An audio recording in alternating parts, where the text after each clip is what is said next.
Kabar kematian Kurama disambut sedih oleh para penggemar Naruto, seperti yang dialami oleh pria ini. Ia menangis terseduh-seduh karena kartun idolanya mati. Pada episode 218 Naruto Next Generations, Kurama atau rubah ekor 9 mati dan terpisah dari Naruto.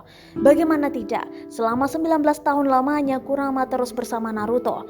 Bahkan Kurama mati karena menggunakan mode Baryon agar Naruto bisa mengimbangi lawannya Ishiki Otsutsuki. Video pria tersebut pun viral di media sosial dan diunggah oleh akun Instagram @lambegosip.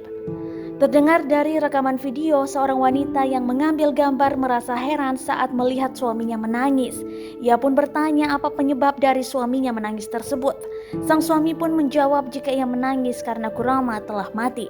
Selama ini sang istri belum pernah melihat suaminya menangis seperti itu.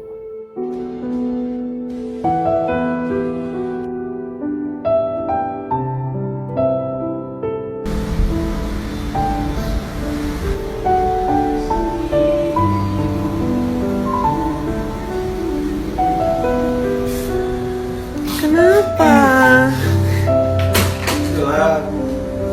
Kenapa kok nangis?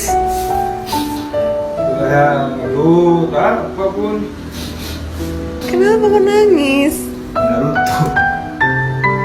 Naruto, gara-gara Naruto nangis. Kurama mati. Siapa itu Kurama? Udahlah. Tak apa. Gak tahu kamu udah lagi.